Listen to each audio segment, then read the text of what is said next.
साईनाथ महाराज की जय। अब जो मैं कथा कहने वाला बड़े ध्यान से सुनने वाली, हा कि भगवान किस प्रकार भोग ग्रहण करते हैं।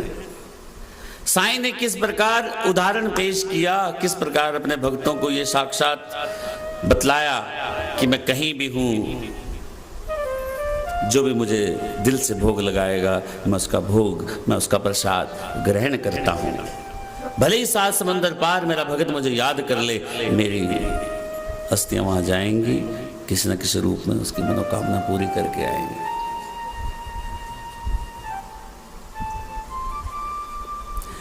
बॉम्बे बांद्रा में एक परिवार रहता था, श्री उत्तराखंड।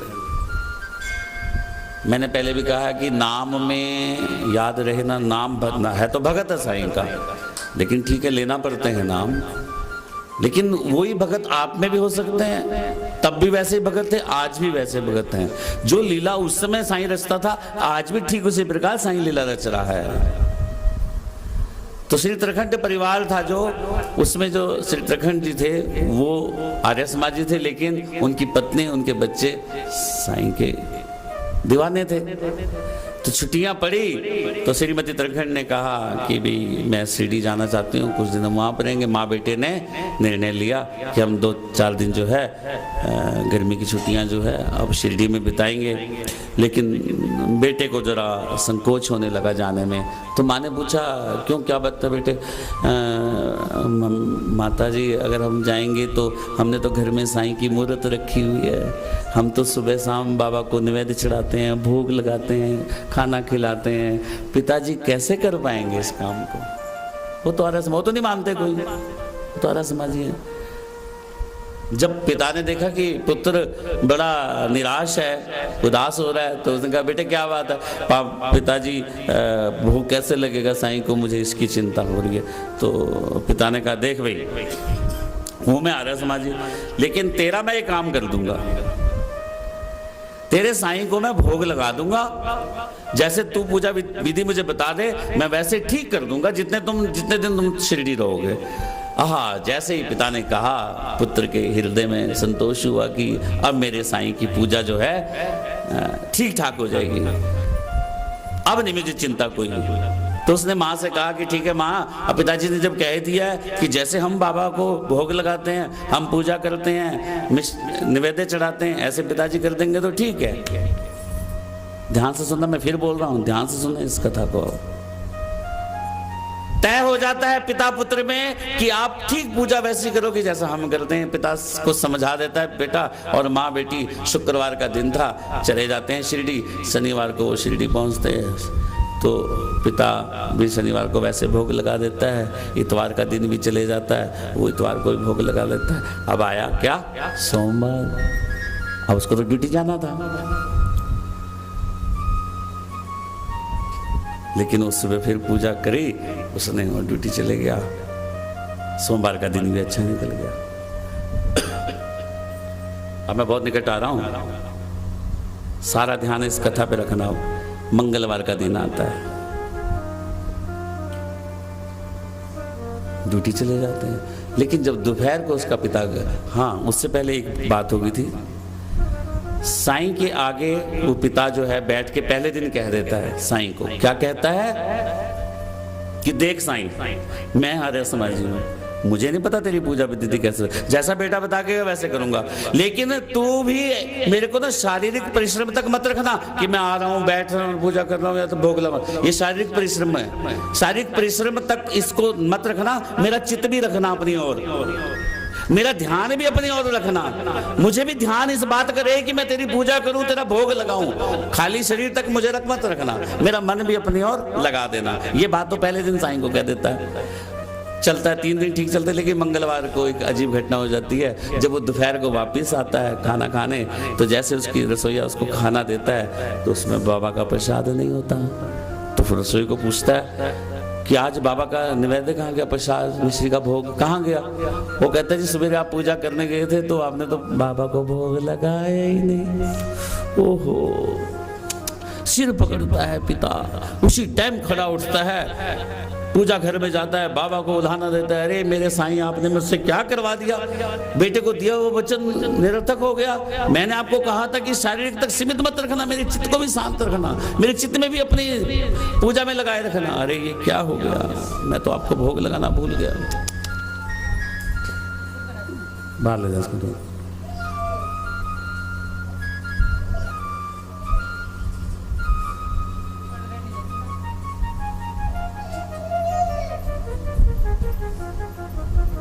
साईं ये तूने क्या कर दिया, क्योंकि अंदर, क्योंकि बेटे को वचन दे दिया था कि मैं रोकूंगा नहीं, जैसे तू पूजा करे वैसे। अरे ये क्या हो गया साईं।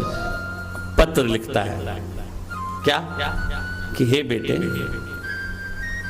मैंने पूजा तो ठीक करी 3 दिन, लेकिन आज ये ऐसा हो गया, मैं निवेद्य नहीं चढ़ा सका, मैं क्षमा मांगता हूं। ये पत्र बाबा के चरणों में रखता। शिरडी लिखता है पत्र। कौन? पिता क्षमा याचना मांगता है साईं से, और बेटे को कहता है कि ये पत्र साईं के चरणों में रख देना और क्षमा मांग लेना कि मैं उनकी पूजा ठीक ढंग से कर नहीं सका। ये दोपहर की बात कहाँ हो रही है? बांद्रा में। ठीक वहां वो पत्र लिख रहा है, और वहां क्या घटना हो रही है शिरडी के अंदर। जैसे भी आरती अभी शुरू नहीं हुई थी, तो बाबा कहते हैं श्रीमती उत्तराखंड को, अरे बहना, मैं आज बांद्रा गया था आपके घर, पहले तो वहां ताला मिला, किसी तरीके से मैं अंदर गया, लेकिन बाऊ तो वहां कुछ नहीं रखा मेरे लिए खाने के लिए। बाऊ ने वहां मेरे लिए कुछ नहीं रखा खाने के लिए, मुझे भूखा आना पड़ा। अभी बात समझ में ना आए किसी के, लेकिन जो बेटा है वो समझ गया कि बाबा ने कहा है कि मैं घर गया था बांद्रा। भीमाराव पाटिल खाट पे पड़े पड़े भगवान को याद करता है कि हे मेरे भगवान, तूने मेरे साथ क्या किया। कोई भगत आकर उसको बताता है कि भाई अगर साईं चाहे तो तू ठीक हो सकता है। नाना साहब को पत्र लिखता है कि क्या किया जाए, तो वो कहते हैं अभी एक साईं के ही चरण हैं, अगर तू साईं के चरणों में चले जाए तो तेरा ये जो रोग है ये समूल नष्ट हो जाएगा और तू बच जाएगा। भीमा जी को शिरडी लाया जाता है। जैसे ही बाबा के समक्ष रखते हैं, बाबा उसको देखते हैं, अरे अरे अरे ले जाओ इसको। अरे मैं इस लफड़े में नहीं पड़ता, ये कर्म का लेखा जोखा, कर्म का भुगत रहा है, मैं नहीं इस लफड़े में पड़ता।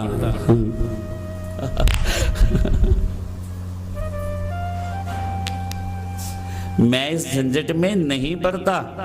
ध्यान से सुनना। अरे इसका रोग है, इसकी कर्म है, इसके किए हुए, अब कर्मों का तो फल भोगना पड़ेगा। ये थोड़ा ना कि बुरे कर्म कर दिए और फिर मेरे चरणों में आ गया, ऐसे कैसे? कर्म तो अच्छे कर, ये भी इसके पिछले कर्मों का फल है। मैं इस झंझट में नहीं पड़ता, मैं भगवान के विधान विधि विधान में नहीं हस्तक्षेप करता, मैं ईश्वर के बनाए कार्यों में हस्तक्षेप नहीं करता। लेकिन भीमा जो है उसको विश्वास था कि साईं, क्योंकि सबने कह दिया था कि अगर साईं के चरण में तू चले गया, साईं की शरण में अगर तू दिल से चले गया, हृदय से चले गया, तो तुझे मुक्ति मिल जाएगी। इसलिए श्रद्धा उसके मन में जागृत हो गई थी। मैंने पहले भी कहा कि बाबा के प्रति श्रद्धा, इसलिए बाबा ने श्रद्धा कहा है पहले। भीमा कहता नहीं, मैंने नहीं जाना, मैंने तो आपके यहाँ ठीक हो। कुछ कभी वो कहते हैं ना, वो कहते हैं मैंने जाना ही नहीं। जिस प्रकार भी आगे घटना आएगी कि भी सूखी घास क्या अग्नि से कभी बच सकती है? अग्नि समीप हो, सूखी घास हो तो जल जाएगी ना।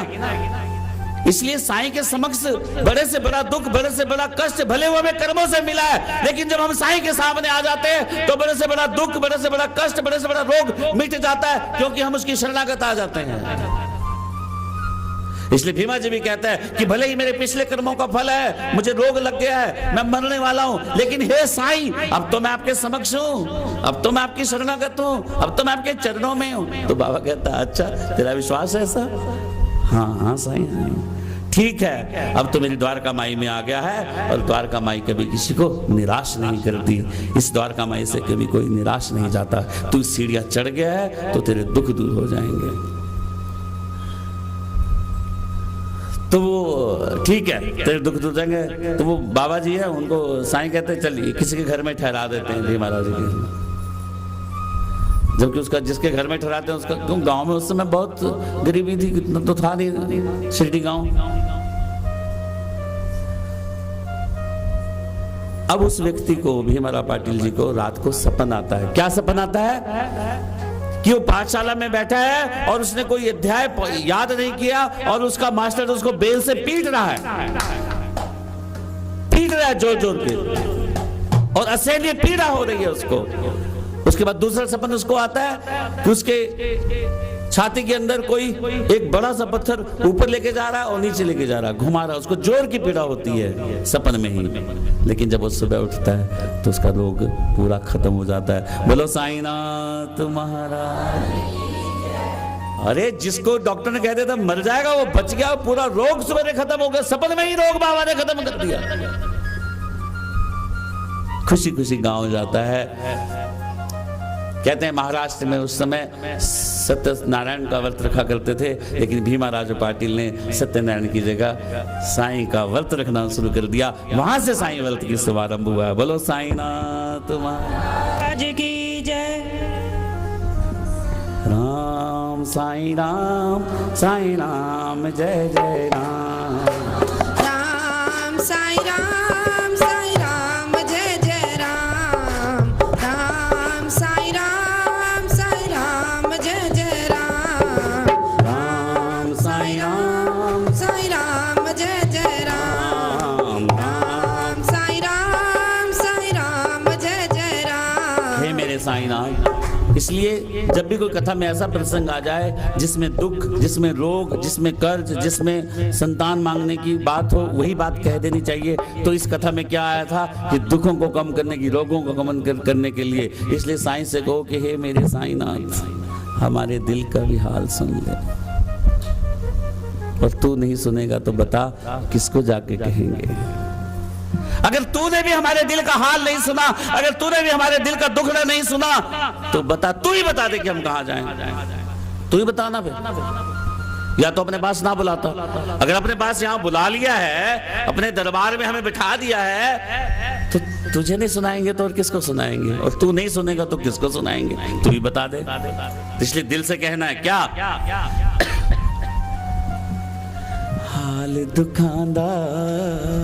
हाल दुखांदा किसे सुनावा, अपना मैं हो साईं। हाल दुखांदा किसे सुनावा, अपना मैं हो साईं। हाल दुखांदा। जो बोलेगा ना उसी का ही दुख दूर होगा, जो नहीं बोलेगा उसका दुख दूर कौन होगा? हाल दुखांदा किसे सुनावा, अपना मैं हो साईं। हाल दुखांदा किसे सुनावा, अपना मैं हो साईं। हाल दुखांदा। लेकिन लोग क्या करते हैं? अपने पड़ोसन को, भैन जी मैं तन्नू दस रही अपने दिल का हाल। अरे उसको क्यों बता रहे हो? देखिए मैं किसी और को तन्नू दस रही हूं बस। अरे भगवान को कौन है? साईं को कौन है? अरे जो इच्छा पूरी कर सकता है उसको को, वो तो तुम्हारे को तो और पड़ोसन को बता देगी। इसलिए अपने दुखों को कभी रोना मत रोना। जो अपने दुखों का रोना रोता है उसको दुख ज्यादा घेरते हैं, क्योंकि तुम उस दुख का भी प्रचार कर रहे होते हैं। और जिसका ज्यादा प्रचार करोगे उतना उसका फैलेगा कि नहीं फैलेगा। इसलिए दुख का कभी प्रचार मत करो, सुख का प्रचार कर लो कि मेरे को साईं ने ये दिया है, साईं ने मेरे को आंखें दी है, साईं ने मेरे को कान अच्छे दिए, साईं ने मेरे को पैर चलने को दिए, साईं ने मेरे को धन दिया है, साईं ने मेरे को दौलत दी है। क्यों नहीं कह सकते? कहते दुखड़ा मत रो, जितना दुखड़ा रोगे उतना दुख तुम्हें और घेरेगा। आहा, ये तो मेरी बहुत चर्चा करता है यार। चलो इसके बाद समझो ना, अर्थ को समझो। इसलिए ही मेरे साईं, इसलिए ईश्वर के पास, सिर्फ भगवान के पास अपना दुखड़ा रो और दिल से कहो कि तू भी नहीं सुनेगा तो बता कहां जाए। हाल दुखांदा किसे सुनावा, अपना मैं हो साईं। हाल दुखांदा किसे सुनावा, अपना मैं हो साईं। हाल दुखांदा किसे सुनावा, अपना मैं हो साईं। जे तू भी रुस गया थे दस कीते जावा साईं। हाल दुकानदार किसे सुनावा अपना में हो साईं। हाल दुकानदार अपने भी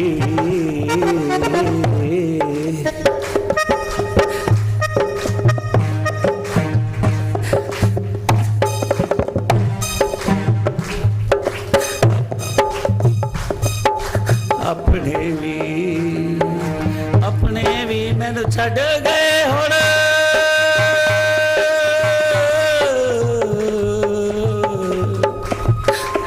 हे मेरे साईं, जो मेरे अपने थे, जिनके साथ मैं दुख सुख करता था, वो भी मुझे अब छोड़कर चले गए हैं। और तूने भी अगर मेरे दिल का हाल नहीं सुना तो बता साईं मैं कहाँ जाऊँ।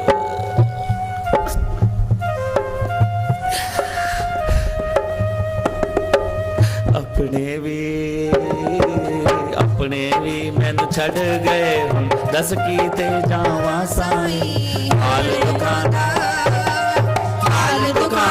किसे सुनावा अपना में हो साईं।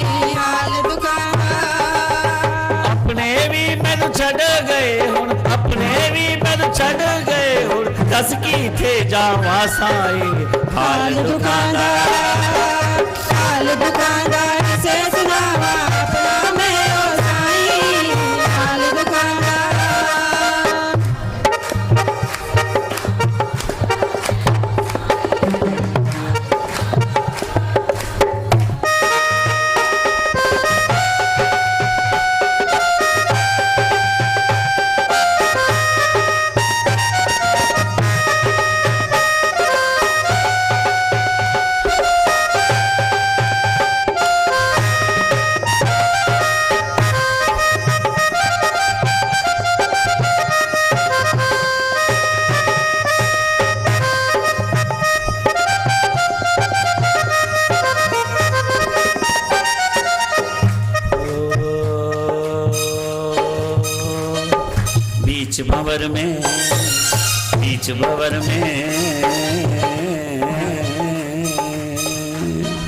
बीच भंवर में नाव फंसी है पार लगा दे ओ साईं। बीच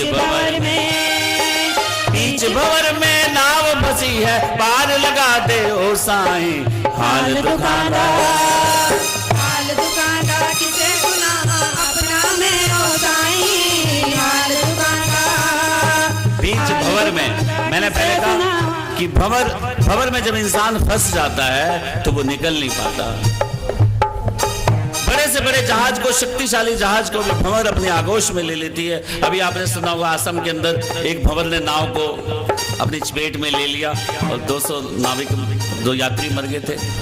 नाव तो ठीक चल रही थी, वही पानी था, वही नाव तो उसी पानी से गुजरती, ना छेद हुआ ना कुछ हुआ, लेकिन भंवर आई और नाव डूब गई।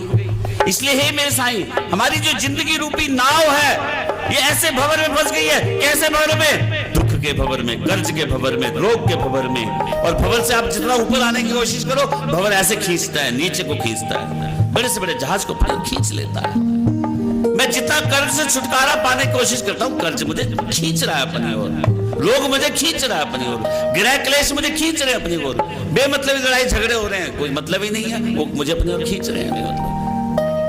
ये जो जिंदगी की नाव है ये ऐसे भंवर में फंस गई है कि अब उसका बचना मुश्किल है। लेकिन मुझे क्या है? विश्वास तुझ पे कि तू मेरा खवैया बन के आएगा, मेरी नाव को इस भंवर से निकाल कर पार कर देगा। बीच भंवर में नाव फंसी पार लगा दे ओ साईं।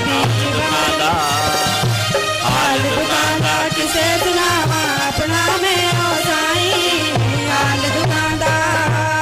हाल दुकानदार किसे सुनावा अपना मैं हो साईं। जे तू भी हो रुस गया थे दस कीते जावा साईं। हाल दुकानदार किसे सुनावा अपना में हो साईं। हाल दुकानदार कहो ना, भगवान से प्रश्न करना चाहिए। जो भगवान से प्रश्न नहीं करता भगवान उसको उत्तर नहीं देता। यानी कि जो भगवान से मांगता नहीं, बोलता नहीं, बात नहीं करता, कि हे साईं, मुझे पता लगा कि टकरा साईं मंदिर सब मनोकामना पूरी करता है, मैं बताने आ गया, लेकिन अब तू भी नहीं करेगा तो बता फिर कहां जाऊं?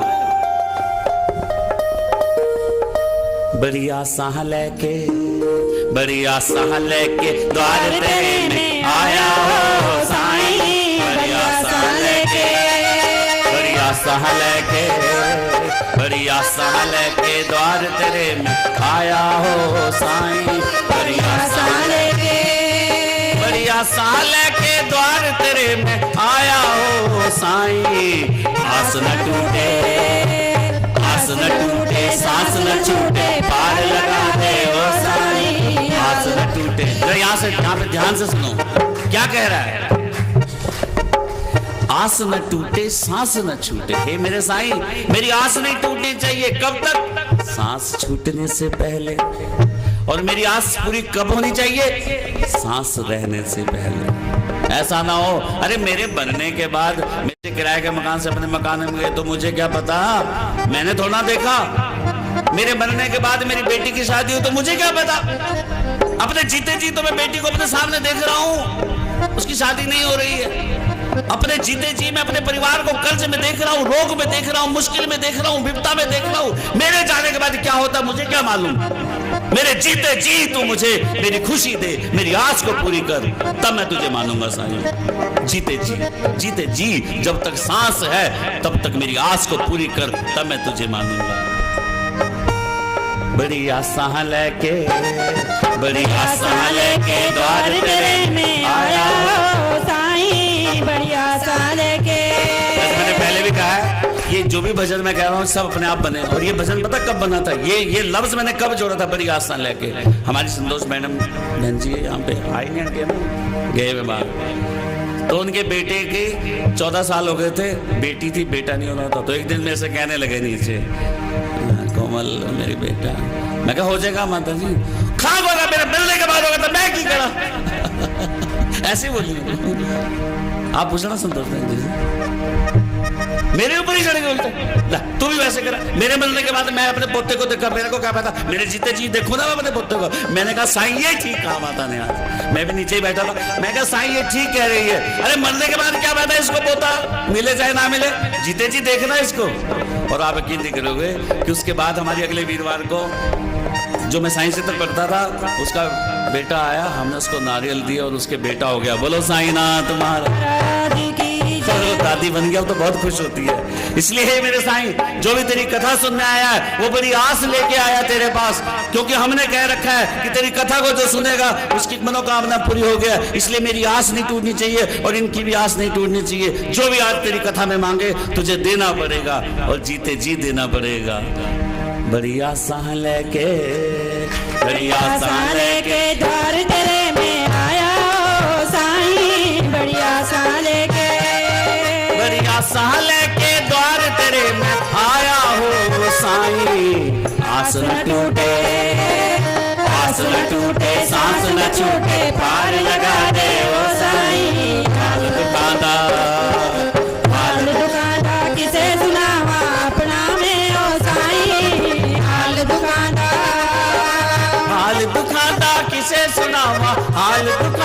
किसे सुनावा अपना मैं हो साईं। जे तू भी हो दूसरी गया 10 की थे जामा साईं। हाल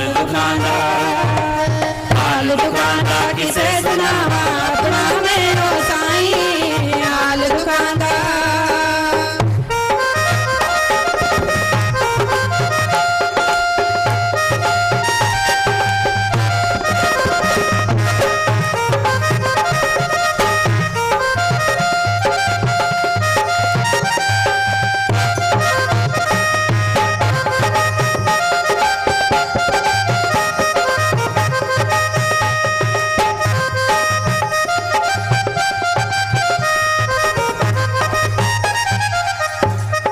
सोचना कि भगवान सिर्फ आपकी बात सुनेगा, भगवान अपनी बात भी करता है। आहा अब आ गया बड़ा दुख सुनाने वाला, अब तक कहां था? सोचो ना, क्या पूछेगा नहीं साईं आपसे कि आज तो मेरे पास आया है, इतने साल से कहां था, अब तक कहां था तू, अब क्यों तो तेरे को मेरी याद आ गई? तो उसकी माफी मांग लेनी चाहिए। कैसे कैसे मांगनी उसकी माफी? मोहमाया में फंस कर मेरी बिगड़ गई जिंदगानी, मोहमाया में फंस कर मेरी बिगड़ गई जिंदगानी, रहम नजर की कर दे मुझ पर हो मेरे हो साईं, हाल दुकानदार किसे सुनावा अपना में हो साईं, हाल दुकानदार। तो उसकी भी गलती मांग लेनी चाहिए। मोहमाया में फंस गया था साईं। कौन सी मोहमाया? मेरे मायके वाले बड़े अमीर हैं, मेरे को क्या लेना? मेरे भाई बड़े अमीर हैं, मेरे को पैसे की हेल्प कर देते हैं, अरे मेरे लिए इकट्ठे हो जाते हैं, अरे मेरे भाई तो मेरे लिए जान दे देते हैं, कोई दुश्मन आ जाए हम सब मिलकर लड़ लेंगे उसके साथ, हमारे पास बहुत पैसा है। अरे कोई चिंता नहीं है, मैं तो बहुत बड़ा ऑफिसर हूं, मैं तो बहुत बड़ा अधिकारी हूं, मेरा कोई क्या बिगाड़ सकता है? मोह माया, ये मोह, पद का मोह, अपनों का मोह, अपनों का घमंड कि माया में हम फंस गए थे भगवान, कि जो हम तेरी लीला को समझ ही नहीं सके कि अगर ये भी कुछ हमारे पास है वो भी तेरी कृपा से तो है। अगर आज हमारे उच्च पद पर बैठे तो ये भी तो तेरी कृपा से है। अगर हमारे भाई मायके अगर ससुराल संगठित है और मजबूत है तो वो भी तो तेरी कृपा से ही है। हम उन पर क्यों गुमान कर रहे थे? लेकिन हम मोह में फंस गए थे, माया में फंस गए थे। एक होता ना मोह, इसलिए कहते हैं भगवान को अगर भजन करना हो, भगवान का अगर कीर्तन करना हो तो इसका अभ्यास जवानी में शुरू कर दो। भगवान से अगर मिलने का काम करना है तो जवानी में, लोग जाके बुढ़ापे में करते हैं, और जवानी का क्या फायदा था ये समझो अब। क्योंकि जब आप जवानी में भगवान को याद करने लग जाओगे, उसका कीर्तन करने लग जाओगे, उसका भजन करने लग जाओगे, उसकी कथा सुनने लग जाओगे, तो आपको ये मालूम हो जाएगा कि इस दुनिया में माँ भाई बहन बेटा कोई कुछ नहीं होता, सिर्फ मालिक एक होता है। इसलिए जब आप बूढ़े हो जाओगे तो आपके बेटे अगर आपकी सहायता आपकी सेवा नहीं करेंगे तो आपको चिंता नहीं, क्योंकि आपको तो पता है जवानी से ही अरे कोई किसी का नहीं होता है, तो आपको बुढ़ापे में दर्द नहीं होगा। लेकिन जो चिपके रहते हैं और बुढ़ापे में जाकर जब बेटे उनको कोने में डाल देते हैं तब उन्हें दर्द होता है, तब उनकी खाट पर पड़ी रोग नहीं लगता, उनको कोई मानसिक रोग हो जाता है, जान नहीं निकलती, प्राण नहीं निकलता, क्योंकि वो मोह में फंसे होते हैं। अगर वो जमाने में इस बात का अभ्यास कर लेते कि कोई अंत में कोई साथ नहीं होता, मालिक साथ होता है, तो वो अंत में सुखी पाते और भगवान को याद रखते। इसलिए इसका अभ्यास अभी से शुरू कर लो। मोह माया में फंसकर मेरी बिगड़ गई जिंदगानी, मोह माया में फंसकर मेरी बिगड़ गई जिंदगानी, रहम नजर की कर दे मुझ पर हो मेरे हो साईं, हाल दुकानदार किसे सुनावा अपना में हो साईं, हाल दुकानदार। जे तू भी और रुस गया थे, दस की थे जावा साईं, हाल दुकानदार किसे सुनावा अपना में हो साईं, हाल दुकानदार किसे सुनावा अपना में हो साईं, हाल दुकानदार।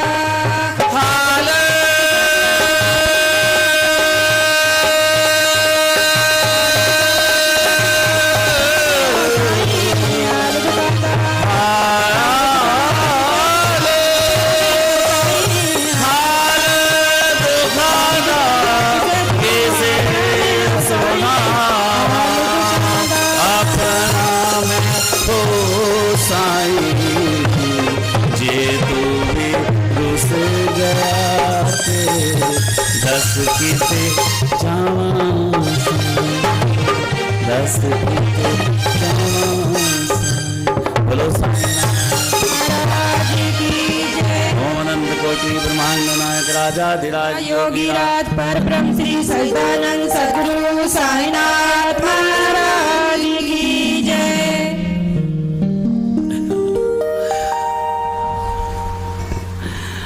बाबा अपने भक्तों को किस प्रकार उपदेश देते, मैंने पहले बताया, वो उदाहरण को देख के जो उनके समक्ष रहा उस हिसाब से उदाहरण दे देते थे। जैसे बाबा को बताया बाबा योगी क्रिया में कितना थे, बाबा का तत्वों पे नियंत्रण कितना था। एक बार शिरडी में इतनी जोर का तूफान आया, आंधी तूफान आया है कि वो सब बरसात भी इतनी तेज और तूफान भी नहीं, लोगों के छप्पर उड़ने लगे, टूटने लग गया सामान।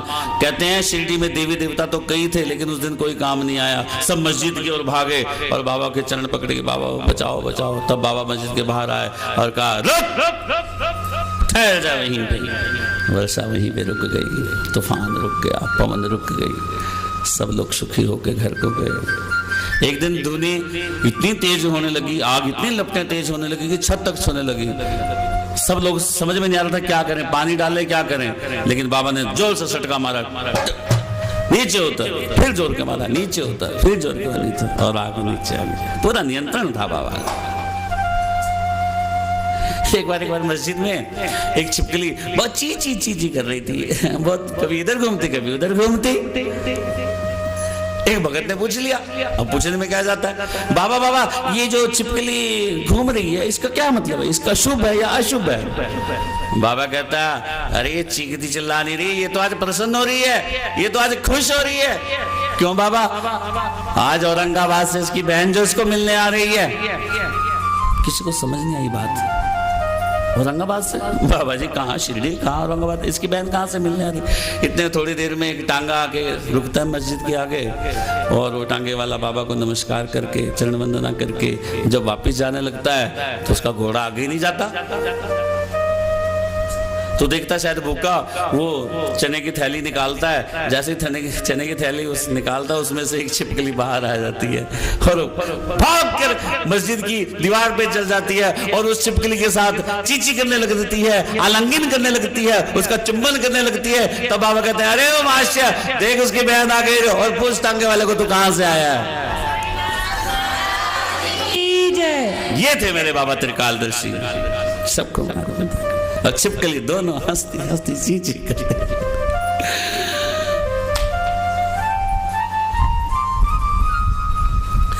इसी प्रकार एक दिन एक वकील महाशय बाबा के मस्जिद में आए।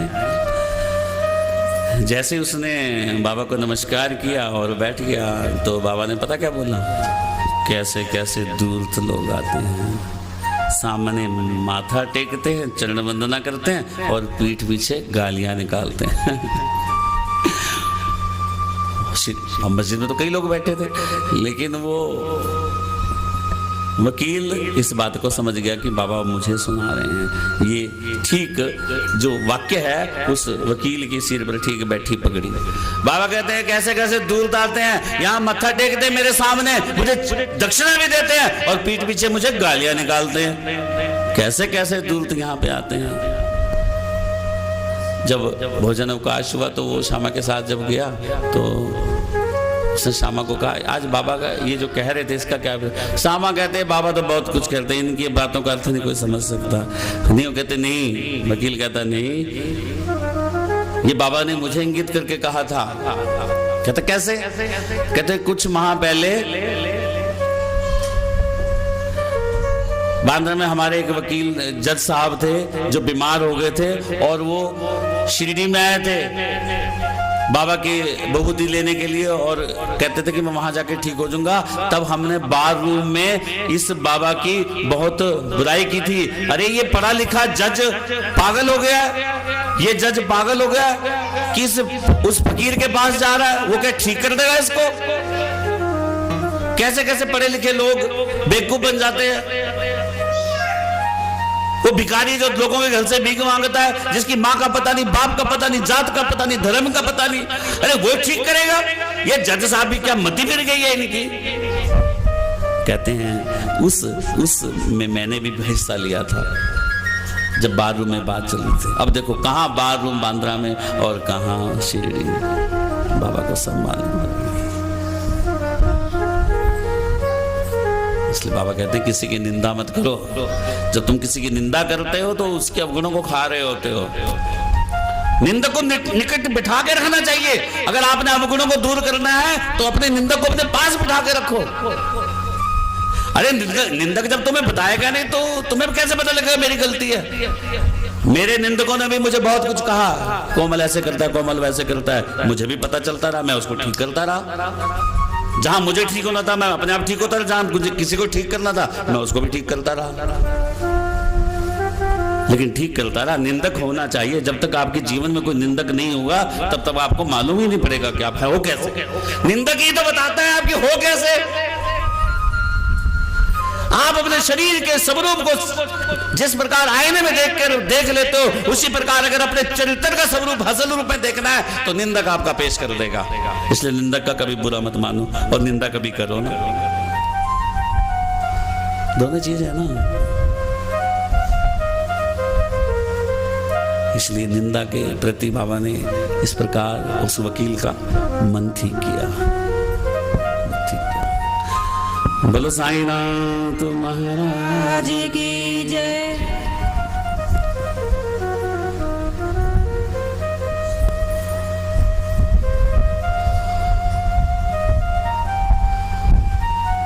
आम भी लेने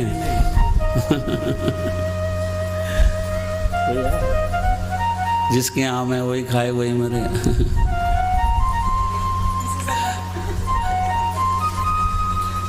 ये जिसके आम है उसी को खाना तो वही मरे। अब ये कथा है।